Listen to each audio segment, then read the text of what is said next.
வணக்கம். இன்றைய செய்திகளில் முதலில் தலைப்புச் செய்திகளை பார்க்கலாம்.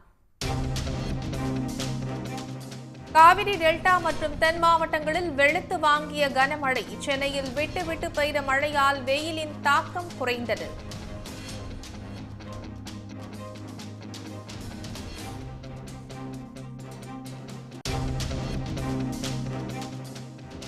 நெல்லை, தூத்துக்குடி, குமரி உள்ளிட்ட 5 மாவட்டங்களில் நாளை மிக கனமழைக்கு வாய்ப்பு. ஆரஞ்ச் அலர்ட் எச்சரிக்கை விடுத்தது வானிலை ஆய்வு மையம்.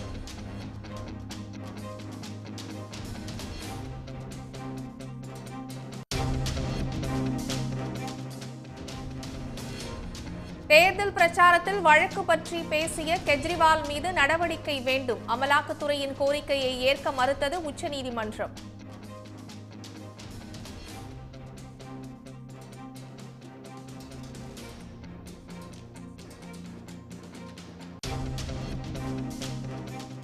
தமிழ்நாட்டிற்கு காவிரியில் 2.5 TMC தண்ணீரை திறந்துவிட வேண்டும். கர்நாடக அரசுக்கு காவிரி நீர் ஒழுங்காற்று குழு பரிந்துரை.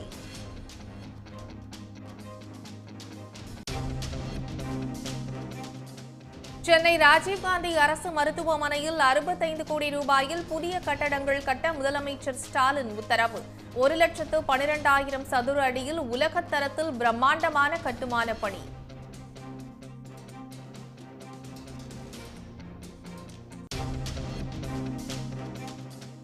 உத்தரப்பிரதேசத்தை தென்னிந்தியா அவமதிப்பதாக பிரதமர் மோடி குற்றச்சாட்டு.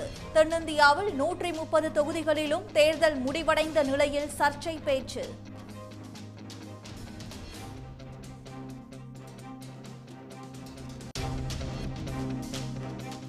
கோயில் திருவிழாக்களில் பாகுபாடு இல்லாமல் நடத்தப்படுவதை உறுதி செய்ய உயர்நீதிமன்ற மதுரை கிளை அறிவுறுத்தல். தீண்டாமை நடைபெறுவதை நீதிமன்றம் வேடிக்கை பார்த்து கொண்டிருக்க முடியாது என்றும் எச்சரிக்கை.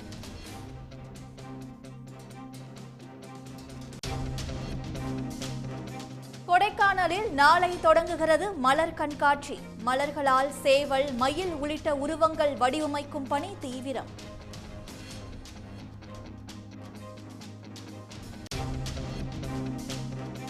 திருச்செங்கோடு விவேகானந்தா மகளிர் பொறியியல் கல்லூரியில் வருமான வரித்துறை சோதனை. வரி ஏய்ப்பு புகாரில் அதிகாரிகள் நடவடிக்கை.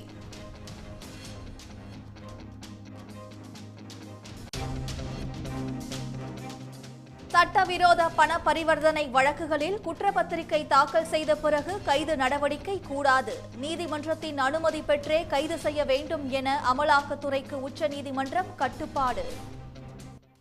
தமிழ்நாடு முழுவதும் பரவலாக கோடை மழை பெய்து வரும் நிலையில் நெல்லை, தூத்துக்குடி, குமரி உள்ளிட்ட 5 மாவட்டங்களில் நாளை மிக கனமழைக்கு வாய்ப்பிருப்பதாக வானிலை மையம் தெரிவித்துள்ளது. வளிமண்டல கீழடுக்கு சுழற்சி காரணமாக தமிழ்நாட்டின் பல்வேறு பகுதிகளில் மிதமானது முதல் கனமழை பெய்து வருகிறது.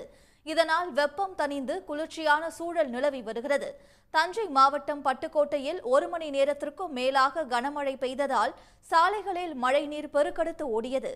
பேருந்து நிலையத்தில் தேங்கியிருந்த தண்ணீரை நகராட்சி பணியாளர்கள் துரிதமாக அகற்றும் முயற்சியில் ஈடுபட்டனர்.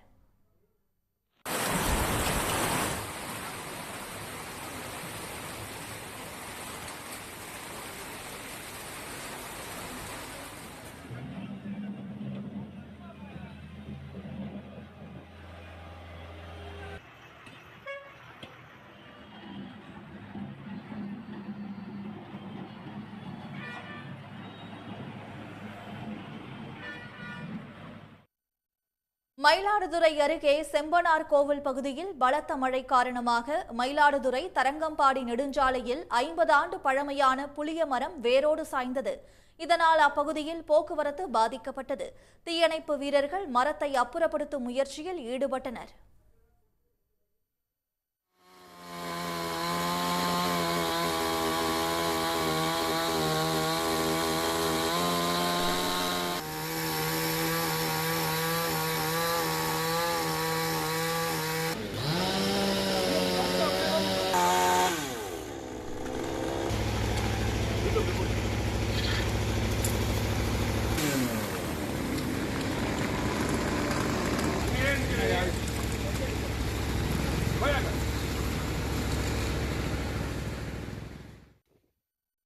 கடலூர் மாவட்டம் காட்டுமன்னார் கோயில் சுற்று வட்டாரத்தில் கடந்த வாரம் வெப்ப அலை வீசிய நிலையில் இன்று கருமேகங்கள் சூழ்ந்து குளிர்ந்த காற்றுடன் கனமழை பெய்ததால் மக்கள் மகிழ்ச்சி அடைந்தனர்.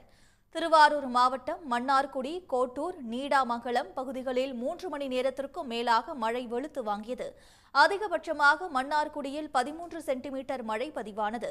திருத்தணி, சீர்காழி, கொள்ளிடம், பூம்புகார் உள்ளிட்ட பகுதிகளிலும் மழை பெய்து வருவதால் வெப்பம் தணிந்து குளிர்ச்சியான சூழல் நிலவுகிறது.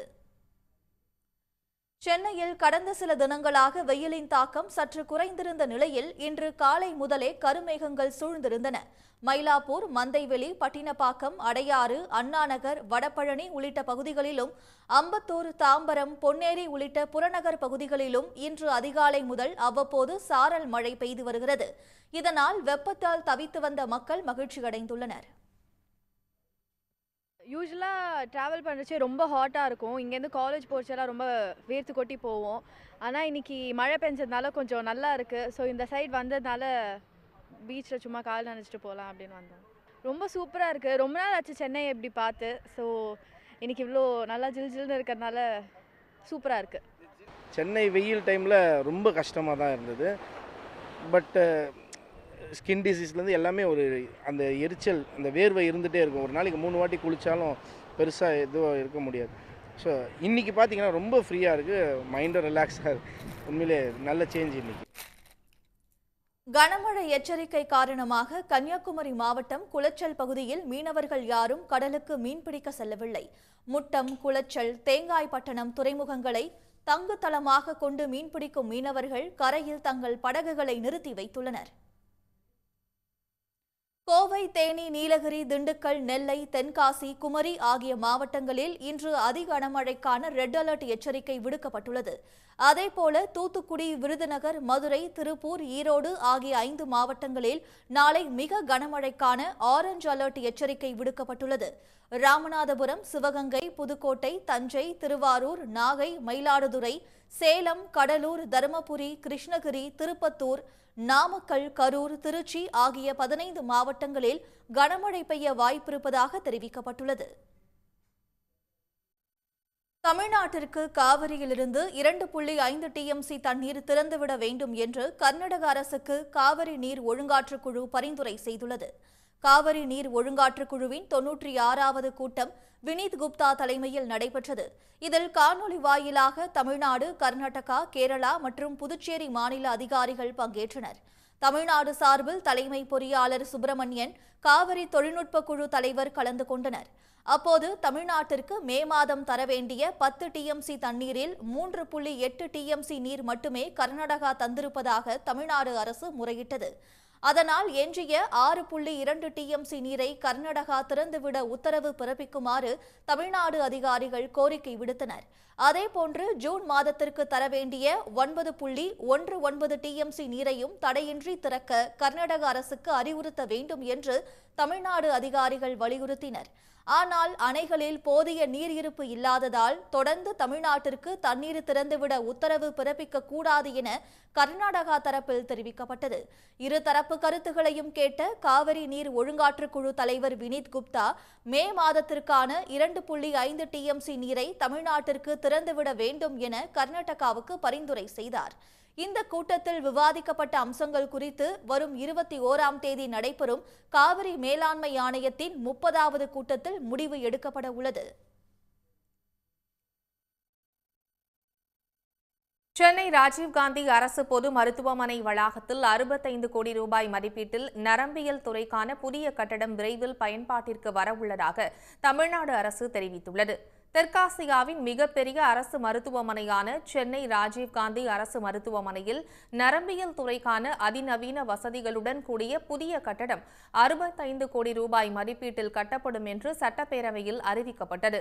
அதன்படி 1,12,000 சதுர அடியில் 4 தளங்களுடன் 220 படுக்கை வசதிகளோடு உலகத் தரத்தில் கட்டுமான பணிகள் நடைபெற்று வருவதாக தமிழ்நாடு அரசு தெரிவித்துள்ளது.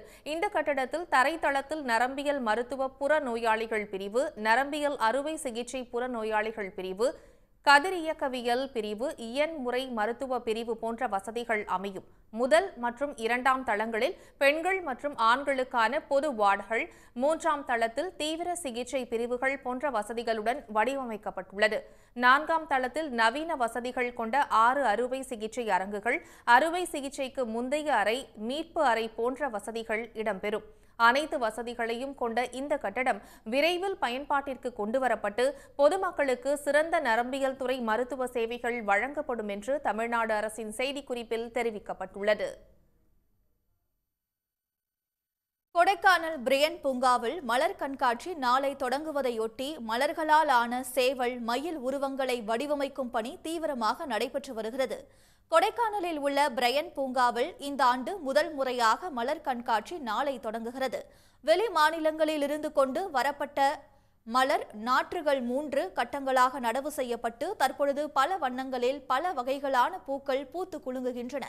மலர் கண்காட்சி தொடங்குவதை ஒட்டி மலர்களால் ஆன சேவல், மயில், 360 டிகிரி செல்ஃபி பாயிண்ட், வண்ணத்து பூச்சி, வீடு, பொம்மைகள், நெருப்புக்கோழி உள்ளிட்ட உருவங்கள் வடிவமைக்கப்பட்டு வருகின்றன.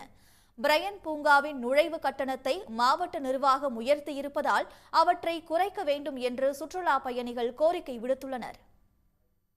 இன்றைக்கி ஃப்ளோர் கண்காட்சி நாளைக்கு இருக்குன்னு சொன்னாங்க. இன்றைக்கி அதை பார்க்க வந்தேன். அரேஞ்ச்மெண்ட் பக்காவாக இருக்குது. நல்ல ஃப்ளோர்ஸ் நிறைய வெரைட்டியாக வச்சுருக்காங்க. செட்டிங் நல்லா பண்ணியிருக்காங்க. இதை பார்க்கும்போது மக்கள் கூட்டம் அலை மோதுது. ஓரளவுக்கு நிறைய பேர் வந்து கொண்டு இருக்காங்க. நாளைக்கு இதோட நிறையா கும்பல் வரும்னு எதிர்பார்க்குறேன். வந்துகிட்டு இருக்கு. இப்போ பார்க்கும்போது அரேஞ்ச்மெண்ட்டில் பக்காவாக இருக்குது. அதில் ஒன்றும் இல்லை. டிக்கெட் வந்து எங்களுக்கு வந்து இன்றைக்கி வந்து 30 ரூபாயும் சில்ட்ரன்ஸுக்கு 15 ரூபாயும் சொல்லி எடுத்துகிட்டு வந்தோம். நாளைக்கெல்லாம் 75ங்கிற மாதிரி சொல்லியிருக்காங்க. அது வந்து டூ மச். அவ்வளோ இருக்கக்கூடாது. பாமர மக்கள்லாம் கஷ்டப்படுவாங்க. இதே டிக்கெட்டை கண்டினியூ பண்ணாங்கன்னா இந்த இது எங்கள் மக்களுக்கு ரொம்ப சௌகரியமாக இருக்குது. திருச்சியிலேருந்து வந்திருக்கிறோம். கொடைக்கானல் சுற்றி பார்க்கலான்னு ஒரு 2 நாள் வந்து சுற்றி பார்த்துட்ருக்கோம். நாளையிலேருந்து ஃப்ளவர் ஷோ ஆரம்பிக்கிறதா சொன்னாங்க. அரேஞ்ச்மெண்ட்ஸ்லாம் நல்லா பக்காவாக அழகாக செய்கிறாங்க. நிறைய ஃப்ளவர்ஸ்லாம் வெரைட்டியாக இருக்குது. ஆனால் நாளையிலேருந்து ப்ரைஸ் என்ட்ரி டிக்கெட் மட்டும் 75 ரூபாவாக ஆக்கிறதா சொல்கிறாங்க. அது மட்டும் கொஞ்சம் குறைச்சாங்கன்னா நல்லாயிருக்கும். நம்ம நிறைய பேர் வருவாங்க, பார்ப்பாங்க. 75ங்கிறது கொஞ்சம் அதிகமாக தெரியுது. பிரையன் பூங்காவில் பார்வையாளர்கள் அமர்வதற்கு இடம், அலங்கார மேடைகள், பூ தொட்டிகள் வைக்கும் இடம் என பணிகள் தீவிரமாக நடைபெற்று வருகின்றன. நாளை தொடங்கும் மலர் கண்காட்சி 10 நாட்கள் தொடர்ந்து நடைபெற உள்ளது. நாய் கண்காட்சி, மீன் பிடிக்கும் போட்டி, கயிறு இழுக்கும் போட்டி, சைக்கிள் பந்தயம், வாலிபால், கால்பந்து உள்ளிட்ட விளையாட்டுகள் மற்றும் பரதநாட்டியம், இன்னிசை கச்சேரி, மேஜிக் ஷோ உள்ளிட்ட பல்வேறு கலை நிகழ்ச்சிகளும் நடைபெற உள்ளன. பல்வேறு மருத்துவ குணங்கள் கொண்ட கொடுக்காப்புளி இளம் தலைமுறையினருக்கு அறிமுகமே இல்லாமல் மறைந்து போகும் நிலையில் உள்ளது. இதுகுறித்த செய்தி தொகுப்பை தற்போது பார்க்கலாம். 10 வருடங்களுக்கு முன்பு தமிழ்நாட்டில் உள்ள பள்ளிகளுக்கு அருகே தவறாமல் கிடைக்கும் பழம் கொடுக்காப்புளி. பள்ளி முடிந்ததும் தள்ளுவண்டியில் விற்கப்படும் கொடுக்காப்புளியை வாங்கி சாப்பிடாத 90s கிட்ஸ்கள் இருக்க முடியாது. காடுகளிலும் சாலை ஓரங்களிலும் பெரிய தோட்டங்களின் எல்லையிலும் அதிகமாக கொடுக்காப்புளி மரங்கள் காணப்படும். இதனாலேயே இதற்கு ஜங்கல் ஜிலேபி என்று பெயர் வைக்கப்பட்டது. இப்போது இந்த மரங்கள் அங்கொன்றும் இங்கொன்றுமாக மட்டுமே காணப்படுகின்றன. படிப்படியாக நகர பகுதிகளிலிருந்து காணாமல் போய்க் கொண்டிருக்கும் கொடுக்காப்புளி தற்போது கிராமப்புறங்களில் கிடைப்பதே அரிதான ஒன்றாக மாறிவிட்டது. இனிப்பு, புளிப்பு, துவர்ப்பு என்று 3ம் கலந்து வித்தியாசமான சுவையில் இருக்கும் கொடுக்காப்புளிதான் ஒரு காலத்தில் குழந்தைகள் முதல் பெரியவர்கள் வரை அனைவரது பிடித்தமான நொறுக்கு தீனியாக இருந்தது. பல வைட்டமின்கள், இரும்பு சத்து, கால்சியம், மெக்னீசியம் என்று சத்துக்கள் நிறைந்த கொடுக்காப்புளி பித்தப்பை கற்கள் நீக்கவும் சர்க்கரை அளவை கட்டுப்படுத்தவும் பயன்படுத்தப்படுவதாக கூறப்படுகிறது. திண்டுக்கல் வெளி மாவட்டத்திலிருந்து வந்து வாங்கி வைக்கிறோம் என்று சொல்கிறார்கள். ஒரு கிலோவை 400 ரூபா வரை அதிகம் 400 ரூபா வரை விற்கிறார்கள். இது ரொம்ப அதிகமான ஒரு விலைதான். இருந்தாலும் சுகர் என்ற ஒன்றை கட்டுப்படுத்தும் என்ற நோக்கத்திலே நம் மக்கள் இதை விரும்பி சாப்பிடும் ஒரு ஒரு பொருளாக பொருட்படுத்தி சாப்பிட்டு கொண்டு இருக்கிறார்கள். கொடுக்காப்புளி எந்த மருத்துவத்துக்கும் ஆகும் அப்படின்னு சொல்லி சுகர் பெர்சன்ட்டுக்கு வாங்கணும்னு 1-2 பேர் வாங்குதாங்க. நல்ல மாதிரியாக வாங்குறது மக்கள் கஷ்டப்படுது. 1/4 கிலோ 100 ரூபாங்கிலோ மக்கள் கஷ்டப்படுது. தாரவனும் கூட சொல்லுங்க, வாங்குறதும் குறைச்சி கேட்குங்க. எங்களுக்கு ஒன்றும் கிடைக்க மாட்டேன். கஷ்டத்தோடு அந்த ரோட்டில் வந்து நிற்கிறோம். தமிழ்நாட்டில் இந்த பழங்கள் விளைச்சல் குறைந்துவிட்டதால் வெளிமாநிலங்களிலிருந்து கொள்முதல் செய்து விற்பனை செய்யப்படுகிறது. ஆனால் அதற்கேற்ற விலை கிடைப்பதில்லை என்று வியாபாரிகள் கூறுகிறார்கள். இது மொத்தத்தில் சீசனில் 10 நாள் கூட வரலை. இந்த திருப்பு 5 திருப்பு தான் வந்திருக்கு. இந்த திருப்பு என்னென்னா இங்கே தெருக்காட்டில் வேங்க மரங்கள் இருந்ததுனால பூரா வெட்டிட்டாங்க. ஏன்னா மரங்களே இல்லை. இதுக்குன்னு விவசாயம் பண்ணுது ஆய்குடி பக்கம் தான் விவசாயம் பண்ணுதாங்க. இதை இப்போ கிலோ 400 ரூபாய்க்கு விற்கும். வர மக்கள் வேங்கி சாப்பிட்றதுக்கு ரொம்ப கஷ்டப்படுதாங்க. ஆனால் 400 ரூபாயான்னு கேட்காங்க. அது மெடிசன்னால நிறைய பேர் வேங்குதாங்க. அதனால் இதில் இந்த திருப்பு ஏதாட்டும் ஒரு விவசாயிகள் இதை கூட கொஞ்சம் மரங்கள் போட்டாங்கன்னா எங்களுக்கு மாதிரி வியாபாரிகளுக்கு நல்லாயிருக்கும். சில்லறை வியாபாரிகள் மிக குறைந்த விளைச்சலே உள்ள நிலையில் விற்பனையும் தொடர்ந்து குறைந்தால் சில ஆண்டுகளில் கொடுக்காப்புளி வியாபாரமே இருக்காது என்று கூறும் வியாபாரிகள் இதனை இளம் தலைமுறையினர் அதிகம் வாங்குவதோடு கொடுக்காப்புளி மரங்கள் வளர்க்க அரசு நடவடிக்கை எடுக்க வேண்டும் என்று கோரிக்கை விடுத்துள்ளனர். சன் செய்திகளுக்காக நெல்லையிலிருந்து ஒளிப்பதிவாளர் ராஜமாணிக்கத்துடன் செய்தியாளர் மை அறிவரசு. SBI வங்கி குறுகிய கால வைப்பு நிதிக்கான வட்டி விகிதத்தை உயர்த்தி அறிவிப்பு வெளியிட்டுள்ளது.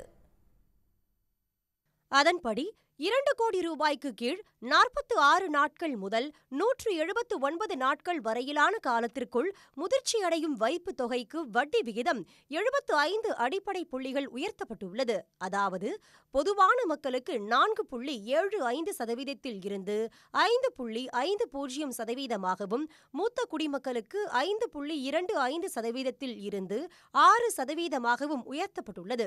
180 நாட்கள் முதல் 210 நாட்கள் வரையிலான காலத்தில் முதிர்ச்சியடையும் வைப்பு தொகைகளுக்கான வட்டி விகிதத்தை SBI 6% மூத்த குடிமக்களுக்கு 6.5% உயர்த்தியுள்ளது. 215 நாட்கள் முதல் 1 வருடத்திற்கும் குறைவான காலத்தில் முதிர்ச்சியடையும் வைப்பு தொகைகளுக்கு வட்டி விகிதம் 6.25% மூத்த குடிமக்களுக்கு 6.75% உயர்த்தப்பட்டுள்ளது. இதேபோல் 2 கோடி ரூபாய்க்கு மேல் 7 முதல் 45 நாட்கள் வரையிலான காலத்திற்குள் முதிர்ச்சியடையும் வைப்பு தொகைக்கான வட்டி விகிதம் 5.25% மூத்த குடிமக்களுக்கு 5.75% உயர்த்தப்பட்டுள்ளது. 46 முதல் 179 நாட்களில் முதிர்ச்சியடையும் வைப்பு தொகைக்கு 50 அடிப்படை புள்ளிகளும் 180 முதல் 210 நாட்களுக்கு 10 அடிப்படை புள்ளிகளும் 1 வருடம் முதல் 2 வருடத்திற்கு குறைவான திட்டத்திற்கு 20 அடிப்படை புள்ளிகளும் 2 முதல் 3 வருடத்திற்கு குறைவான திட்டத்திற்கு 25 அடிப்படை புள்ளிகளும் உயர்த்தி SBI அறிவிப்பு வெளியிட்டுள்ளது. புதிய வட்டி விகிதங்கள் மே 15ஆம் தேதி நடைமுறைக்கு வந்ததாக SBI தெரிவித்துள்ளது. ஆரணி அருகே உள்ள ஏரிக்கு நூற்றுக்கணக்கான பறவைகள் படையெடுத்துள்ளதால் அப்பகுதி திடீர் சுற்றுலா மையமாக மாற தொடங்கியிருக்கிறது. பறவைகளுக்கு அடைக்கலம் அளித்து வரும் சின்ன ஐயம்பாளையம் காந்திநகர் ஏரி குறித்து விவரிக்கிறது இந்த செய்தி தொகுப்பு. வானத்தில் உற்சாகமாக வட்டமடிக்கும் பறவைகள், ஏரி முழுவதையும் வியாபித்திருக்கும் கீச்சுக் குரல்கள், குஞ்சுகளை பராமரித்து வரும் தாய் பறவைகள். இந்த காட்சிகளை வைத்து இது வேடந்தாங்கல் அல்லது கூந்தன்குளம் என்று நீங்கள் யூகித்தால் அது தவறு. ஒரு பறவைகள் சரணாலயத்தின் அனைத்து சூழல்களை கொண்டுள்ள இது திருவண்ணாமலை மாவட்டம் ஆரணி அருகே உள்ள காந்திநகர் ஏரி. இயற்கை எழில் சூழ்ந்த ஐயம்பாளையம் கிராமத்தில் உள்ள இந்த ஏரிதான் பறவைகளுக்கு அடைக்கலம் அளிக்கும் தற்காலிக சரணாலயமாக மாறியுள்ளது. வறட்சி காலத்திலும் வற்றாத ஏரியும் அதில் துள்ளி குதிக்கும் எண்ணற்ற மீன்களும் தான் அவற்றை ஆரணி நோக்கி இழுத்து வரத் தொடங்கி உள்ளதாக பறவை ஆர்வலர்கள் தெரிவிக்கின்றனர். எப்பவுமே வேடந்தாங்களுக்கு மட்டும்தான் பல ஆயிரக்கணக்கான பறவைகள் வரும். இந்த மே ஜூன் மாதம் கோடை காலத்தில் குடும்பத்தோடு எப்பவுமே போயிட்டு அங்கே பார்த்து சுற்றுலா ரசிக்கிறது தான் வழக்கம். ஆனால் இப்போ அங்கே அதை சுற்றி உள்ள ஏரியில் தண்ணி இல்லாததால் ஆரணி அடுத்து உள்ள ஐயம்பாளையம் எங்கள் கிராமத்தில் இப்போது பறவைகள்லாம் தஞ்சம் அடையுது, உணவுக்காகவும் நீருக்காகவும். இதெல்லாம் பொதுமக்கள் நிறைய ஃபோட்டோ எடுத்து ரசிக்கிறாங்க குடும்பத்தோடு வேடந்தாங்கல் உள்ளிட்ட சில சரணாலயங்களில் தண்ணீர் வற்றத் தொடங்கியதாலும் போதிய இறை மீன்கள் கிடைக்காத காரணத்தாலும் அங்கிருந்து ஏராளமான பறவை இனங்கள் ஐயம்பாளையம் ஏரியில் தஞ்சம் அடைந்துள்ளன. நாளுக்கு நாள் பறவைகளின் வருகையும் அதிகரித்து வருகிறது. இதனால் காந்திநகர் ஏரி திடீர் சுற்றுலா மையமாக உருவாகி இருப்பதாக உள்ளூர் இளைஞர்கள் கூறுகின்றனர். வேடந்தாங்கலில் வந்து பார்த்திங்கன்னா அரிய வகை பறவைனங்கள்லாம் வந்து நம்ம பார்க்க முடியுது. இப்போ வந்து அங்கே போதிய தண்ணி வசதி இல்லாதனால, உணவு வசதி இல்லாதனாலையும் அரிய வகை பறவைனம் அங்கே இருக்கக்கூடிய பறவைனங்கள் எல்லாமே வந்து பார்த்திங்கன்னா இப்போது ஐயம்பாளையத்தில் தென்படுது. இப்போ என்னென்னா அது ஒரு சின்னதாக ஒரு வேடந்தாங்கல் மாதிரி வந்து போய் எல்லாரும் குடும்பத்தோடு போய் பார்க்கக்கூடிய சூழ்நிலை உண்டாகுது. மகிழ்ச்சியாக இருக்குது. புதிய வகை பறவைனெல்லாம் வந்து இப்போது ஒரு 10-15 நாளாக வந்து நாங்கள் பார்த்துட்டுருக்கோம். கடந்த 2 வாரங்களாக பறவைகளின் வருகை அதிகரித்துள்ளதால் சுற்றுவட்டார கிராமங்களில் இருந்து மக்கள் குடும்பமாக வந்து பறவைகளை உற்சாகமாக கண்டு செல்கின்றனர். கோடை காலங்களில் பறவைகள் படையெடுப்பதால் இந்த பகுதியிலும் வலசை பறவைகளுக்கேற்ப வசதிகளை அரசு செய்து தர வேண்டுமென்று ஆர்வலர்கள் கோரிக்கை விடுத்திருக்கிறார்கள். சன் நியூஸ் செய்திகளுக்காக ஆரணியில் இருந்து கௌரி சங்கர். நாமக்கலில் வாக்குப்பதிவு இயந்திரங்கள் வைக்கப்பட்டுள்ள தனியார் கல்லூரியில் வருமான வரித்துறை அதிகாரிகள் சோதனை நடத்தி வருகின்றனர். நாமக்கல் மாவட்டம் இளையாம்பாளையத்தில் உள்ள விவேகானந்தா கல்வி குழுமத்தில் மருத்துவம், பொறியியல், கலை அறிவியல், ஆசிரியர் பயிற்சி, நர்சிங் என 18க்கும் மேற்பட்ட கல்லூரிகள் செயல்பட்டு வருகின்றன. அண்மையில் நடைபெற்று முடிந்த நாடாளுமன்ற தேர்தலில் நாமக்கல் மாவட்டத்தில் பதிவான வாக்குப்பெட்டிகள் அனைத்தும் இந்த கல்லூரி வளாகத்தில் வைக்கப்பட்டுள்ளன. இந்நிலையில் இந்த கல்லூரியில் வரி ஏய்ப்பு புகார் தொடர்பாக வருமான வரித்துறை அதிகாரிகள் சோதனை நடத்தி வருகின்றனர். சேலம், கோவை மண்டலத்தை சேர்ந்த 10 வாகனங்களில் வந்த 20க்கும் மேற்பட்ட அதிகாரிகள் கல்லூரி வளாகத்தில் உள்ள பல்வேறு இடங்களில் சோதனை மேற்கொண்டு வருகின்றனர். இந்த கல்லூரி அதிமுக மாநிலங்களவை உறுப்பினர் தம்பிதுரையின் நெருங்கிய உறவினருக்கு சொந்தமானது என்பதால் அவரது வீடுகளில் மற்றும் தோட்டங்களிலும் வருமான வரித்துறை அதிகாரிகள் சோதனை நடத்தி வருகின்றனர். விவேகானந்தா கல்லூரியில் தற்போது மாணவர் சேர்க்கை நடைபெற்று வரும் நிலையில் வருமான வரித்துறையின் இந்த சோதனை மாணவர்கள் மற்றும் பெற்றோர்களிடம் குழப்பத்தை ஏற்படுத்தியுள்ளது. உதகை மலர் கண்காட்சியில் 7வது நாளாக கூட்டம் அலைமோதிய நிலையில் சுற்றுலா பயணிகளை கவர கூடுதலாக 5 மலர் சிற்பங்கள் அமைக்கப்பட்டுள்ளன. 10ஆம் தேதி முதல் நடைபெற்று வரும் இந்த மலர் கண்காட்சி 21ஆம் தேதி வரை நடைபெற உள்ளது. கண்காட்சியின் சிறப்பம்சமாக 1,20,000 மலர்களால் டிஸ்னி வேர்ல்ட், 80,000 மலர்களால் உதகை மலை ரயில் உள்ளிட்ட வடிவங்கள் அழகுற காட்சிப்படுத்தப்பட்டுள்ளன. சுற்றுலா பயணிகள் கண்டு ரசிப்பதற்காக தற்போது கூடுதலாக புதிய மலர் சிற்பங்கள் அமைக்கப்பட்டுள்ளன. தலா 6,000 மலர்களை கொண்டு காளான், படகு, பாராசூட், மலர்கொத்து, கிட்டார் போல் உருவாக்கப்பட்டுள்ள இந்த வடிவங்கள் பார்வையாளர்களை வசீகரிக்கின்றன. டிஸ்னிலேண்ட் பண்ணியிருக்கிறாங்க, மிக்கி மவுஸ், கூஃபி, அப்புறம் டாய் ட்ரெயின் ரொம்ப சூப்பராக பண்ணி வச்சுருந்தாங்க. எல்லாமே ரொம்ப நல்லாயிருக்கு. இந்த வாட்டி 11 டேஸ் போட்டிருக்காங்க டூரிஸ்ட் கோசரம். ஸோ ரொம்ப ஹெல்ப்ஃபுல்லாக இருக்குது. நல்லாயிருக்கு. இன்றைக்கி கிளைமேட்டும் ரொம்ப நல்லா இருக்குது. இதனிடையே கூடலூர் அருகே முதுமலை தெப்பக்காடு முகாமில் உள்ள யானைகளை காண சுற்றுலா பயணிகள் ஆர்வத்துடன் குவிந்து வருகின்றனர். முகாமில் உள்ள ஒவ்வொரு யானைக்கும் அரிசி உணவுடன் கேழ்வரகு, கரும்பு, தேங்காய் உள்ளிட்டவற்றை கலந்து வழங்கப்படும் ஊட்டச்சத்து உணவை யானைகள் ஆர்வமாக ருசித்து உண்பதை அவர்கள் கண்டு ரசிக்கின்றனர். நம்ம அந்த ஆஸ்கார் வாங்கின அந்த Bommi elephant, so 4.5 years, so அது இங்கே தான் மெயின்டைன் பண்ணுறாங்க. இன்னொரு எலிஃபென்ட் ரகுன்னு இருக்குது, 8 years, அதுவும் இங்கே தான் மெயின்டைன் பண்ணுறாங்க. ஸோ இங்கே இருக்கிற வயசான எலிஃபெண்ட் வந்து பாமா 75 years. ஸோ இட்ஸ் ஒரு டிஃப்ரெண்ட் எக்ஸ்பீரியன்ஸ். ஸோ 14 எலிஃபெண்ட்ஸை மொத்தமாக ஒரே இடத்துல வச்சு மெயின்டைன் பண்ணுறதுங்கிறது it's not a easy thing. முகாமில் உள்ள பொம்மி, ரகு ஆகிய 2 குட்டி யானைகளின் விளையாட்டுகளை குழந்தைகள் மட்டுமின்றி பெரியவர்களும் ரசித்து மகிழ்ந்தனர். நீலகிரி மாவட்டத்தில் தற்போது கோடை மழை பெய்து வழக்கம் போல் குளிர்ச்சியான சூழலுடன் இதமான காலநிலை நிலவுவதால் சுற்றுலா பயணிகள் உற்சாகமடைந்துள்ளனர். தேனி மாவட்டம் ஆண்டிப்பட்டி அருகே 3000 ஆண்டுகளுக்கு முன்னர் இரும்பு உருக்கு ஆலை செயல்பட்டதற்கான படிமங்கள் கிடைத்திருப்பதால் அங்கு அகழாய்வு பணிகளை தொடங்க வேண்டும் என்ற கோரிக்கை எழுந்துள்ளது. தேனி மாவட்டம் கடைமலைக்குண்டு அரசு மேல்நிலைப்பள்ளி தமிழ் ஆசிரியரும் தொல்லியல் ஆய்வருமான செல்வம் மூல ஆற்றங்கரை பகுதியில் தொடர்ந்து ஆய்வு செய்து வருகிறார். இந்நிலையில் மயிலாடும்பாறை அருகே உள்ள மீன்பாறை குட்டத்தை ஒட்டிய பகுதியில் சுமார் 3000 ஆண்டுகளுக்கு முன்னர் பெருங்கற்கால மக்கள் பயன்படுத்திய இரும்பு உருக்கு ஆலைக்கான படிமங்களை அவர் கண்டுபிடித்துள்ளார். இந்த பகுதியில் பல இடங்களில் இரும்பு கசடுகள் மற்றும் உருக்கப்பட்ட இரும்புகள் நிரம்பி கிடந்தாலும் முதல் முறையாக இரும்பு உருக்கு ஆலைக்கான தடயங்கள் கண்டுபிடிக்கப்பட்டுள்ளது. மூலவைகை பகுதியில் பழைய காலத்திலேருந்து பழங்காலத்திலிருந்து தற்காலத்து வரைக்கும் மக்கள் தொடர்ந்து வாழக்கூடிய ஒரு பகுதி. குறிப்பாக பெருங்கற்காலத்தில் இங்கே அடர்த்தியாக மக்கள் வாழ்ந்திருக்கிறாங்க. அந்த மக்கள் பல்வேறு தொழிலை செஞ்சுருக்கிறாங்க. அதில் முக்கிய தொழிலாக அந்த இரும்பு உருக்காலையை அவங்க பயன்படுத்தியிருக்கிறாங்க. இங்கே இருக்கிற மக்களுடைய பயன்பாட்டுக்கு மட்டும் இல்லை, இங்கே இருக்கிற பொருட்கள் பல வட மாநிலங்களுக்கும் வடநாடுகளுக்கும் ஏற்றுமதி செய்யப்படக்கூடிய வாய்ப்பும் இருக்கிறது. அவ்வளவு இரும்பு கசடுகள் இந்த பக்கம் நம்ம பார்க்க முடியுது. மூல வைகை ஆற்றின் கரையோரங்களில் நாகரிகமான சமூக மக்கள் வாழ்ந்ததற்கான சான்றுகள் அதிகளவில் கிடைக்கப்பெற்றுள்ளது. தமிழ்நாடு அரசு முறையாக அகழாய்வு பணிகளை மேற்கொண்டால் அந்த பகுதியின் வரலாற்றை முழுமையாக அறிய முடியும் என்பது தொல்லியல் ஆர்வலர்களின் கூற்றாக உள்ளது. வயதான நோய் பாதித்த பெற்றோரை பிள்ளைகள் பராமரிக்காமல் தவிக்க விடும் சம்பவம் தொடர்ந்து அரங்கேறி வருகிறது.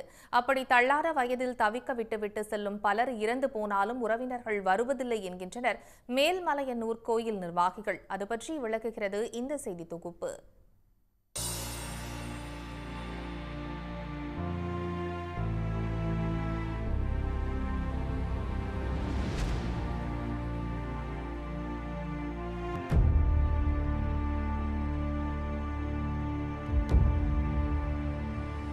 மெலிந்த உடல், கிழிந்த ஆடை, நரைத்த முடி என ஆதரவின்றி காத்து கிடக்கின்றனர் இந்த முதியவர்கள்.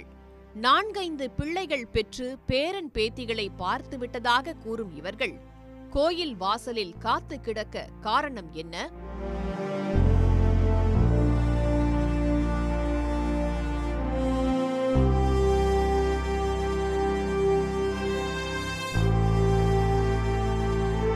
விழுப்புரம் மாவட்டம் செஞ்சி அருகே அமைந்துள்ளது பிரசித்தி பெற்ற மேல்மலையனூர் அங்காளம்மன் கோயில். இந்த கோயிலுக்கு தமிழ்நாடு மட்டுமின்றி அண்டை மாநிலங்களைச் சேர்ந்தவர்களும் வருவது உண்டு. குறிப்பாக அமாவாசை, பௌர்ணமி தினங்களில் லட்சக்கணக்கான பக்தர்கள் திரள்வார்கள். ஆண்டுதோறும் பக்தர்கள் எண்ணிக்கை ஒருபுறம் அதிகரிக்க, மறுபுறம் வயதான பெற்றோர்களை கோயிலிலேயே தவிக்க விட்டுச் செல்லும் சம்பவங்களும் அதிகரித்து வருகின்றன. வீட்டில் இருக்கிற பிரச்சனையால் வயசானவங்களை கோயில் வந்து கூப்பிட்டு வந்து விட்டு போயிடுறாங்க. ஆனால் நம்ம கோயிலுக்கு வர்றது சாமி கும்பிட தான் வரோம். ஆனால் இந்த வயசானவங்களை பார்க்குறத பார்த்தா ரொம்ப கொடுமையாக இருக்குது. அவங்க சாப்பாட்டுக்கு இல்லாமல் இங்கே இருக்கிற கோவில் அன்னதானத்தில் சாப்பிட்டுட்டு உயிர் பிழைக்கிறாங்க. அதில் அவங்களுக்கு உடம்பு முடியல அப்படின்னும் போது அவங்க பிள்ளைங்களுக்கு ஃபோன் பண்ணி சொல்லி கூப்பிட்டாலும் யாரும் எதுவும் கண்டுக்க மாட்டுறாங்க. இந்து சமய அறநிலையத்துறை சார்பில் 3 வேளையும் உணவு வழங்கப்படுவதால் அதை வாங்கி உண்டு உயிர் பிழைத்து வருகின்றனர் இந்த முதியோர்கள். அது தவிர கோயிலுக்கு வரும் பக்தர்களிடம் யாசகம் எடுத்து தங்களது கடைசி காலத்தை நகர்த்தி வருகின்றனர். இதே மாதிரி பெற்றவங்களோட தாய் தகப்பனை உடத்து ரொம்ப கஷ்டம். அவங்க சிரமம் ரொம்ப படுறாங்க. அதெல்லாம் பார்த்தா ஐயோ பாவமாக இருக்குது. வயது முதிர்வால் பல்வேறு நோய்களுக்கு ஆளாகும் முதியவர்கள் பலர் கோயில் வளாகத்திலேயே இறந்து விடுவதும் தொடர்கிறது. அப்படி இறப்பவர்களின் விவரத்தை ஆராய்ந்து பிள்ளைகளை தொடர்பு கொண்டாலும் எந்த பயனும் இல்லை என்கின்றனர் கோயில் நிர்வாகத்தினர். 2-3 நாள் வந்து என்னை விட்டு போட்டாங்கன்னு சொல்லிட்டு அழுகுறாங்க, கதறாங்க, இது பண்ணுறாங்க. அவங்க வயசான காலத்தில் முடியல, ரொம்ப கஷ்டப்பட்டு இது பண்ணிவிட்டு எதனா ஒரு பிடிச்சி வந்து இறந்துடுறாங்க. இறந்துட்டோடனே நாங்கள் கோயில் நிர்வாகமும் காவல்துறையும் சேர்ந்து அதை எடுத்துகிட்டு போயிட்டு ஹாஸ்பிட்டலில் பார்த்து 1 வாரம் 10 நாள் வச்சுருக்கிறோம். வச்சுட்டு அவங்க வீட்டுக்கு தெரிஞ்சாக்க அட்ரஸ் தெரிஞ்சுன்னா நாங்கள் வந்து சொல்கிறோம். அவங்க யாரும் வர்றதில்ல. 1 வாரம் 10 நாள் வச்சுருந்துட்டு அதுக்கப்புறம் நாங்கள் என்ன பண்ணுறோன்னாக்கா எங்கள் செலவுலேயே போயிட்டு நாங்கள் அவங்கள எடுத்து அடக்கம் பண்ணிடுறோம். வயதானவர்கள் மட்டுமின்றி மனநலம் பாதிக்கப்பட்டவர்கள், தீராத நோயால் அவதிப்படுபவர்களும் குடும்ப அரவணைப்பின்றி கோயில் வளாகத்தை தேடி வருகின்றனர். 2-3 நாட்டு எங்கள் வீட்டுக்காருக்கு 12வது வரலாம் படிச்சுன்னு இருந்தான். படிச்சுன்னு இருந்து திடீர்னு 12வது பாஸ் பண்ணி வந்துட்டான். ஐயா காலேஜ் எதுவுமே சேர்க்கலான்னு முடிவு பண்ணியிருந்தான். அதுங்காட்டிக்கும் திடீர்னு மென்டல் ஆகி போய் அவனே குத்திக்கிறான், அவனே இடிச்சிக்கிறான், அவனே குத்திக்கிறான். அதனால் இட்டுன்னு வந்து இங்கே வச்சுக்கிறான். ஐயா சுட்டெரிக்கும் வெயிலிலும் மழையிலும் ஆதரவின்றி தவிக்கும் இதுபோன்ற முதியோர்களுக்காக மேல்மலையனூர் பகுதியிலேயே முதியோர் இல்லம் அமைத்து பராமரிக்க வேண்டும் என்பது அப்பகுதி மக்களின் கோரிக்கையாக உள்ளது. சன் நியூஸ் செய்திகளுக்காக செஞ்சி செய்தியாளர் ஆல்ட்ரின். தேர்தல் பிரச்சாரத்தின் போது தம்மீதான வழக்கு குறித்து பேசிய டெல்லி முதலமைச்சர் அரவிந்த் கெஜ்ரிவால் மீது நடவடிக்கை எடுக்க வேண்டும் என்ற அமலாக்கத்துறையின் கோரிக்கையை ஏற்க உச்சநீதிமன்றம் மறுத்துவிட்டது. நாங்கள் யாருக்கும் விதிவிலக்கு அளிக்கவில்லை என்றும் யாருக்கும் சலுகை காட்டவில்லை என்றும் உச்சநீதிமன்றம் கூறியுள்ளது. மதுபான கொள்கை முறைகேடு வழக்கில் தாம் கைது செய்யப்பட்டதை எதிர்த்து உச்சநீதிமன்றத்தில் கெஜ்ரிவால் தாக்கல் செய்த மனுவை விசாரித்த நீதிபதிகள் சஞ்சீவ் கன்னா, திபாங்கர் தத்தா ஆகியோர் தேர்தல் பிரச்சாரம் செய்ய அவருக்கு ஜூன் 1ஆம் தேதி வரை இடைக்கால ஜாமீன் வழங்கி கடந்த வாரம் உத்தரவிட்டனர். இதனையடுத்து சிறையிலிருந்து வெளிவந்த அவர் ஒன்றிய பாஜக அரசுக்கு எதிராக தீவிர பிரச்சாரம் செய்து வருகிறார். அப்போது பேசிய கெஜ்ரிவால், ஆம் ஆத்மி கட்சிக்கு அனைவரும் வாக்களித்தால் தாம் மீண்டும் சிறை செல்ல வேண்டிய நிலை ஏற்படாது என்று கூறினார். உச்சநீதிமன்ற கவனத்திற்கு இதனை கொண்டு வந்த சொலிசிட்டர் ஜெனரல் துஷார் மேத்தா, இடைக்கால ஜாமீனில் உள்ளவர் இதனை எவ்வாறு கூற முடியும் என கேள்வி எழுப்பினார்.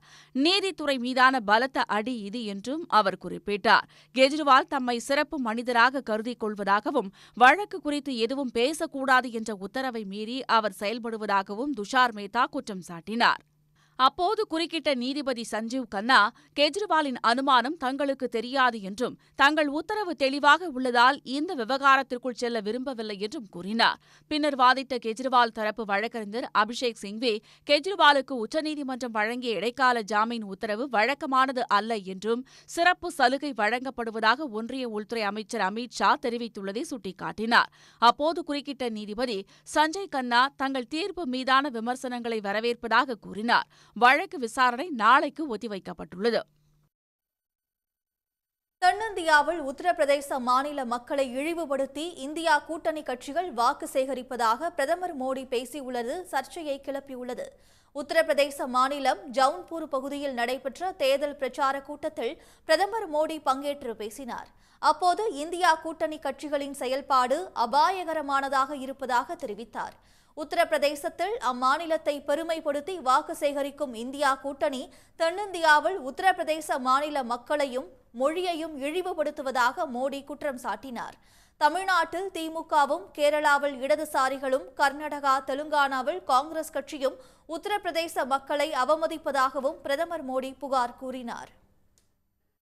दक्षिण भारत में जाकर के उत्तर प्रदेश के लोगों का अपमान करते हैं, गालियां देते हैं, उत्तर प्रदेश के लोगों के लिए अनाप शनाप भाषा बोलते हैं। वो ये लोग सनातन धर्म को गालियां दिलवाते हैं।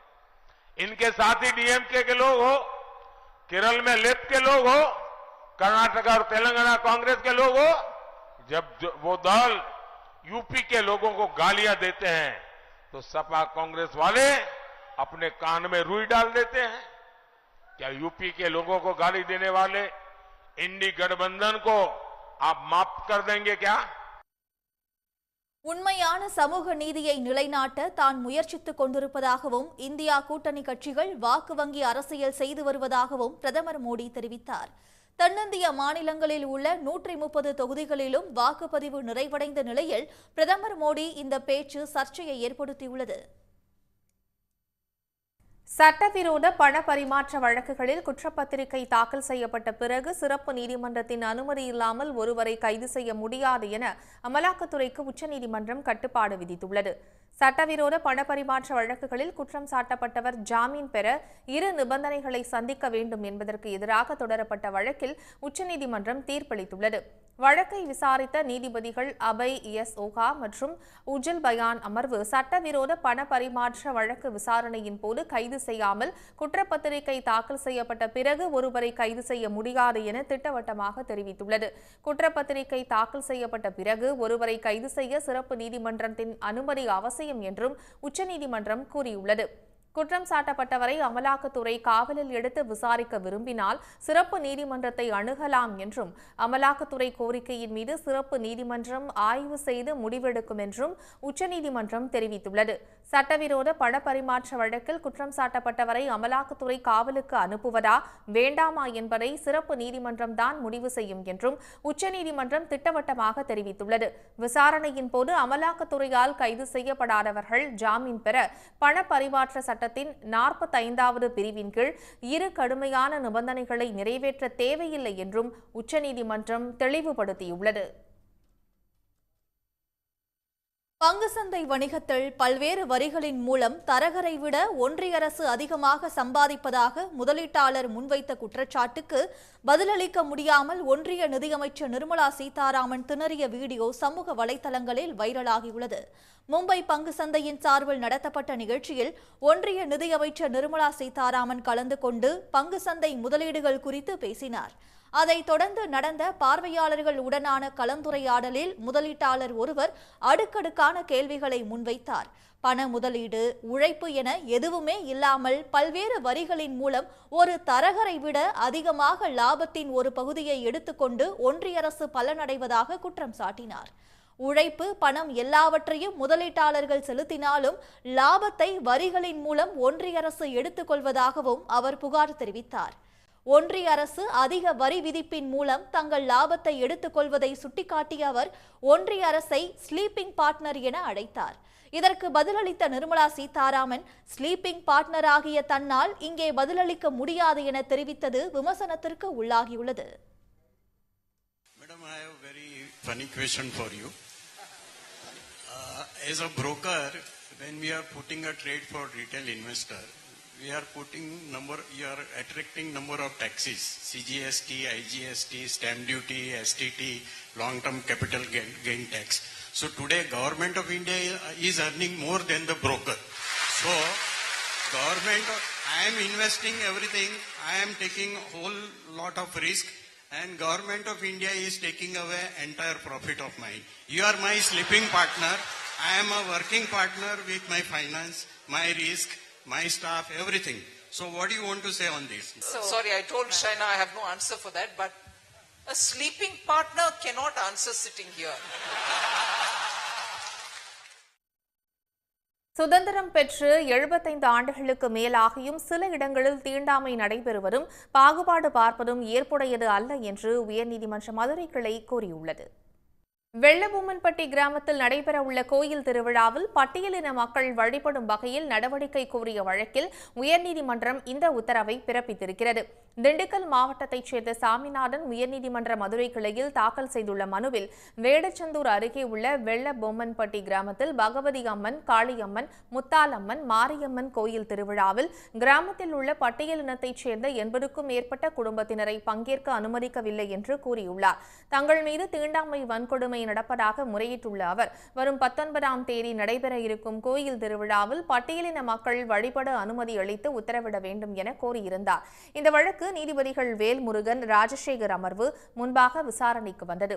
கோயில் திருவிழாவில் பட்டியலின மக்களோடு அனைத்து சமுதாய மக்களும் சேர்ந்து திருவிழா கொண்டாடுவது என முடிவெடுக்கப்பட்டது என அரசு வழக்கறிஞர் அறிக்கை தாக்கல் செய்தார். இதையடுத்து குறுக்கிட்ட நீதிபதிகள் சுதந்திரம் பெற்ற 75 ஆண்டுகளுக்கு மேலாகியும் சில இடங்களில் தீண்டாமை நடைபெறுவது ஏற்புடையது அல்ல என்று கூறினர்.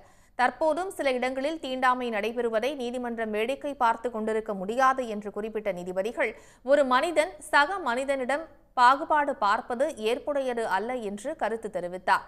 தொடர்ந்து திருவிழா கொண்டாடுவதில் எந்த பாகுபாடும் இல்லை என்பதை உறுதி செய்ய வேண்டும் என்றும் திருவிழாவின் போது எவ்வித சட்ட ஒழுங்கு பிரச்சனையும் ஏற்படாமல் வருவாய்த்துறை மற்றும் காவல்துறையினர் பார்த்துக் கொள்ள வேண்டும் என்றும் நீதிபதிகள் தெரிவித்துள்ளனர்.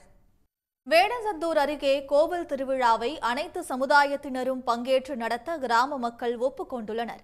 திண்டுக்கல் மாவட்டம் வேடச்சந்தூர் அருகே உள்ள வெள்ளைபொம்மன்பட்டி கிராமத்தில் பகவதி அம்மன், காளியம்மன், மாரியம்மன் கோயில்கள் உள்ளன. இந்த கோவில்களில் 3 ஆண்டுகளுக்கு ஒருமுறை திருவிழா நடைபெறுவது வழக்கம். இந்த ஆண்டு நடைபெறும் கோவில் திருவிழாவில் வெள்ளபொம்மன்பட்டியை சேர்ந்த பட்டியலின மக்களான தங்களை கோயிலுக்குள் அனுமதிக்க வேண்டும் என்றும் காலம் காலமாக நடைபெற்ற கழுமரம் ஏறும் நிகழ்ச்சியை நடத்த அனுமதிக்க வேண்டும் என்றும் வேடச்சந்தூர் வட்டாட்சியரிடம் மனு அளித்தனர். இது தொடர்பாக இரு தரப்பினரிடையே பழனி கோட்டாட்சியர் சரவணன் முன்னிலையில் அமைதி பேச்சுவார்த்தை நடைபெற்றது. இதில் இரு தரப்பினரும் இணைந்து திருவிழாவை நடத்த ஒப்புக்கொண்டுள்ளனர். இப்போ திருவிழா இப்போ இணைஞ்சி வரணும்னு விருப்பப்படுறாங்க. நாங்கள் ஒன்றும் அதுக்கு தடையா இல்லை, அவங்க விருப்பத்துக்கு நாங்கள் ஒன்றும் தடையா இல்லை. அவங்க வந்து கலந்துக்கிறதுங்கிறதுல எங்களுக்கு சந்தோஷம், மகிழ்ச்சி.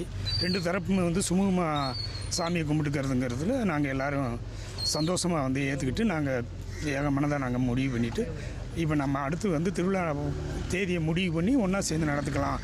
என்ன தேதி முடிவு பண்ணலை, ஒன்றா சேர்ந்து நடத்திக்கலாம் அப்படின்னு சொல்லிட்டு நாங்கள் முடிவு பண்ணிவிட்டு இப்போ எல்லாம் அமைதி பேச்சுவார்த்தை நல்லபடியாக சுமூகமாக முடிச்சிட்டோம். 2 தரப்புமே வந்து சேர்ந்து கும்பிட்றதுக்கு இசைவு தெரிவித்தோம். சரின்னு ஒத்துக்கிட்டாங்க அதிகாரிகளும். ஆனால் அதில் பார்த்திங்க அப்படின்னா ஒரு தரப்பில் வந்து இந்த கல்லெல்லாம் போட்டிருக்காங்க, அதெல்லாம் எடுக்கணும்னு சொல்லி சொன்னாங்க. அதுக்கு நாங்கள் சம்மதம் தெரிவிச்சிட்டோம். ஏன்னா ஊரில் வந்து எந்த ஒரு பிரச்சனையும் வரக்கூடாது, 2 தரப்பு மக்களும் எப்பயும் ஒற்றுமையாக இருக்கணுங்கிறதுக்காக அதுக்கு நான் சரின்னு ஒத்துக்கிட்டோம். அவங்களும் சரின்னு ஒத்துக்கிட்டாங்க. வெள்ளைபொம்மன்பட்டி கிராம கோவில் திருவிழாவில் பட்டியலினத்தை சேர்ந்தவர்கள் மட்டும் பங்கேற்கும் கழுமரம் ஏறும் நிகழ்ச்சி நடைபெறும். கடந்த 2004ஆம் ஆண்டு நடைபெற்ற திருவிழாவின் போது ஏற்பட்ட சில பிரச்சனைகள் காரணமாக திருவிழா நடைபெற்றாலும் கழுமரம் ஏறும் நிகழ்ச்சி நடைபெறவில்லை. கடந்த 8 ஆண்டுகளாக பல்வேறு காரணங்களால் திருவிழா நடைபெறாமல் இருந்தது. இந்த ஆண்டு வரும் 19ஆம் தேதி திருவிழா நடத்த ஊர் முக்கிய நபர்கள் மற்றும் கிராம மக்கள் ஏற்பாடு செய்து வருகின்றனர். உடனுக்குடன் செய்திகளை தெரிந்து கொள்ள சன் நியூஸ் பெல் ஐகானை கிளிக் பண்ணுங்க.